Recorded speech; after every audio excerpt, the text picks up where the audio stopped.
I am representing the strategy and the market intelligence department of SES. And today I would be presenting on the major market trends, the challenges, the revenue opportunities, and how we at SES is addressing some of those opportunities and challenges by building our capabilities. So this is a very interesting slide to start with, as it presents our satellite industry in the perspective of the bigger telecom and cloud market. So you can see that compared to the telecom and cloud market, which is more than $2.4 trillion, we are a very small portion, like we are less than 1% of the total industry. And I would say this is more like a small ant sitting over an elephant. But you can, being small is not that bad, because you can see that the telecom and cloud market is expected to grow to close to $6 trillion in the next 4 or 5 years. And the majority of this growth is going to be driven by applications like 5G, Internet of Things, the cloud applications, the billions of video streams that are going to be consumed. So as an industry, we stand a bigger chance in terms of like billions of dollars of new revenue opportunities if we can penetrate successfully into these markets. Like even if we increase our share by say 1% in this big market, it represents a huge proportion. And let's take a look at the current situation of the Satcom value chain. So you can see that on the upstream side, there are few companies who design and manufacture satellites. There are the launchers, then there are the terminal vendors. And on the downstream side, we have the satellite operators as well as the service providers. But you can also see that the fortune is lying at the bottom of the pyramid, which is the service business. And this is one of the reasons why many of these players are kind of integrating downwards. And we are actually kind of rolling out the managed service solutions, and we can kind of help our customers and the partners like Profen to increase their share in this service market using our managed solutions and capabilities. So this slide, I have tried to kind of capture the major trends and the disruptions that are happening in the market and try to put into these categories. Obviously, everyone knows like we have the new non-geo constellations and the very high throughput constellations that is coming. We are currently the only operating non-geo broadband constellations, and we would be kind of launching our O3b mPOWER that will come into service next year. Then as it is already been mentioned, there is a new spectrum that is coming into the market, the Q-band, V-band, the optical links. Then interestingly, the big 5 cloud tech companies, they are increasing their footprint in the connectivity market. So if you see an estimate shows that over 50% of the internet traffic is accounted for these 5 companies currently. And they also lease more than 50% of the capacity on all the submarine cable systems. And you can see that they're also kind of trying to increase their footprint in the satellite connectivity market, these players like Amazon has already kind of announced their plan for their on LEO systems. Then there is faster innovations that is happening both on the space side and the ground side. I'm talking about the flat panel antennas, the software-defined networks and all. And with all these non-geo constellations and the geo constellations coming up, the bandwidth supply is going to explode. It is expected that there will be about 20 times increase in the next 9 years in the geo and non-geo supply. And this comes up with a pressure on the pricing as well, as many of you are experiencing in the market. And there are new applications that is a good news, like the cloud applications, the connectivity to drones and all. Then technology substitution, some of these technologies are kind of competitive threat, some of them can be a driver. Then value chain shifts and consolidation that is happening in the market. Then there is also a lot of new business models that is being introduced in the market. Earlier it used to be like a customer comes and sign up for a capacity for like a long term, but now we are talking about more revenue sharing models, pay as you go. So I would say we are more replicating the business models that is in the mobile operator telco world and embracing them into the satellite market. Then there is a seismic shift in the media consumption from linear to non-linear that is putting a pressure on our customers as well. Talking about the capacity supply. So this is a map showing the high throughput capacity supply additions in the next 5 years across all the global regions. So you can see that compared to the last 5 years where the capacity additions was mostly focused over the Americas market, in the next 5 years, the capacity supply additions is going to have a true global impact, like it is because of the global constellations that is adding capacity across all the regions and even in over the oceans. But another thing to notice is that even though there is a big jump in the regional capacity addition, the capacity availability over a particular point or a particular city, that is still going to be limited because of the sport beam architecture. So Tom has obviously brought a valid point, like the demand is not distributed as the capacity addition. So the ability of the high throughput systems, for example, like our Empower to dynamically add capacity where it is required, that would be a key differentiator, I would say, because as you see, like, I mean, in case of Asia, if you take out China and India, like, I mean, you are not talking about, you're talking about a very fragmented market with fragmented demand. Then this, along with the capacity additions, we also see that the cost base of the capacity coming down drastically. So compared to the wide beam capacity or the earlier high throughput systems, we are now talking about the cost per bit that is in single digits. So this is also going to be reflected on the pricing in the future, and it is obviously important in the telco and the broadband competition, because we often have to compete with the terrestrial pricing, which is very low. And let's now see like some of the opportunities that we see in the different market segments. So in the fixed data segment, which is like the enterprise VSAT, the backhaul trunking, we expect that the revenues to be almost getting doubled between 2019 and 2027.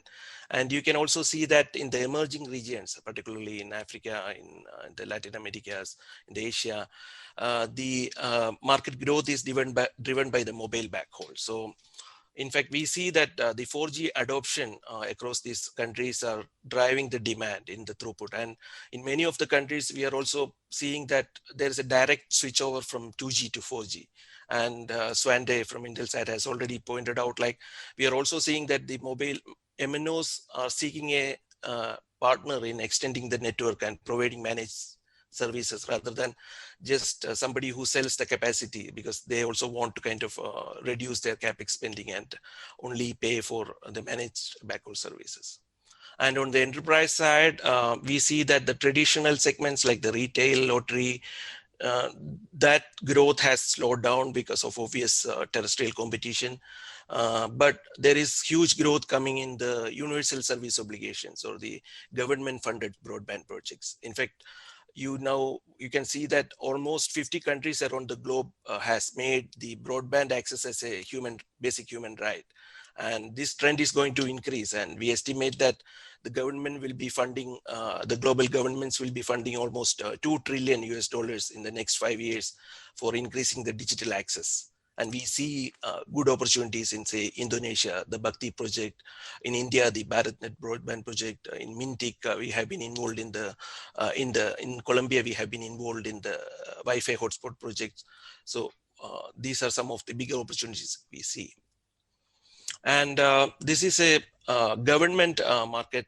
So you can see that the major regions where we see an increase in the revenues and which applications are essentially driving these revenues. So you can see that the Middle East, Africa, and the Asia Pacific region, they are going to add significant service revenue opportunities in the next 10 years. And in fact, we see that in the market currently. We see a good traction for our MEO capacity in the Middle East Africa market. And this is especially also going to be true in the markets like Turkey, where the government funded broadband projects and say the connectivity to the refugee camps, which are bordering the conflict regions, that is going to create a huge demand going forward. And the maritime and energy segment, so it's not as showing as good growth because of the COVID pandemic has hit this segment. But we see that this presents a big opportunity in the future because there is a large number of unconnected ships and rigs that is going to be connected. And there is also going to be a huge increase in the throughput requirement per site for these things. And finally, the aero market. So this is also kind of hit by the COVID pandemic, but we expect that the market to come back to the pre-COVID growth in the next 2 years. And you can see that in the growth, in addition to the traditional regions like the Europe and the North America, we also see the new markets opening up. For example, India has opened up its IFC market recently. So this is going to drive growth in the future. And let's see like how we at SES is addressing this growth. Like, I mean, this is a snapshot of our network business, which is in fact the growth engine for SES in the last few years. And we see like this, I have taken from the 2019 results, but we have announced the latest results today morning. So our network revenues represents almost 41% of our overall revenue now. And it has been showing double-digit growth with significant opportunities coming in all segments. And on the final slide, so we are currently building up our capabilities to address some of these opportunities that I have mentioned before. Like, I mean, so we are differentiating from the competition because we are currently the only operator with a unique geo-MEO architecture, and which is orchestrated by an intelligent network management system. And we have a full portfolio of managed solutions to cater to the service segments. And we are also making sure that when we do this, we are integrating with the telco and the cloud standard so that the customers can feel a seamless experience. And on the Empower side, like we have been in discussion for like opportunities for having a gateway in Turkey so that we can serve the 5G and the cloud market in that country, because 5G is going to be rolling out in that country pretty soon. So that's it from my side. Well done. Thank you. Great. Yeah, brilliant. Good job. Thanks. Thank you, Deepu. I think everybody recognizes that the O3b mPOWER is a remarkable piece of aerospace engineering and a very complicated network infrastructure to manage. But I'm certain that the good people at Boeing will be able to build those satellites, and your engineers will be able to build out the software backend. How could you just give us an idea of how well is the take-up of mPOWER?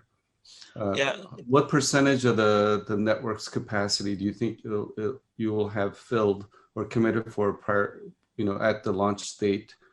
And could you tell us how much more in terms of growth it's going to be adding to your top line revenue? Yeah, I can address that because if you see our financial results today, like we have announced some specific numbers also on the backlog on SES 17 and Empower. So I think it's we have now close to 740 million that is euros committed on this Empower and SES 17. And the recent years, the recent months, the take-up has been pretty high. Like I would say, almost 40% increase in the take-up of these systems in the last quarter alone. But we expect, like, I mean, since we are nearing the launch, there would be an increased take-up, and there could be like the customers who are currently using our current system, and there would be like new customers, because Empower would obviously be opening up a whole new set of markets. Direct access to the mobile towers, the cloud market, the connectivity to the smaller cruisers. So it would be kind of creating a huge pipeline. Yeah. So in that regard, those new markets that you're creating, do you have new antenna systems that you trust to reliably work, that can address those market segments in a smaller profile, higher availability? Yeah, that's also a good point, Tom, because as you said, the antenna cost would be, of course, a major factor if you are targeting the smaller data link segment. So in fact, you can see we have been working closely with our terminal vendors like Isotropic, where we have made a huge investment recently, and also kind of the operators, the terminal vendors like Alka and Viasat, to develop application specific antennas. And you can also expect a significant improvement in the terminal cost, which would enable or unlock these new opportunities. Yeah. Okay, great. And one final short question. Just a year and a half ago, I believe, SES made a filing for a LEO constellation to complement your GEO and MEO strategy. Do you have any concrete plans to launch your own LEO system, or could you share any information with the audience on that? Yeah, I think you are referring to the filing we made in last 2020 May for a 36 satellite LEO constellations to serve the broadband connectivity to the Internet of Things, as well as for the connectivity for the inter-satellite links. Our current focus is more on the MEO side. As you can see, we are augmenting our existing MEO systems, but we are opening up the prospects for the LEOs as well. In fact, you would be already knowing that we are part of the European consortium along with the Eutelsat and Hispasat for the European Commission's broadband system, LEO system. So our focus is on the MEO, but we are kind of also open to the new orbits. Yeah. Great. Thank you so much.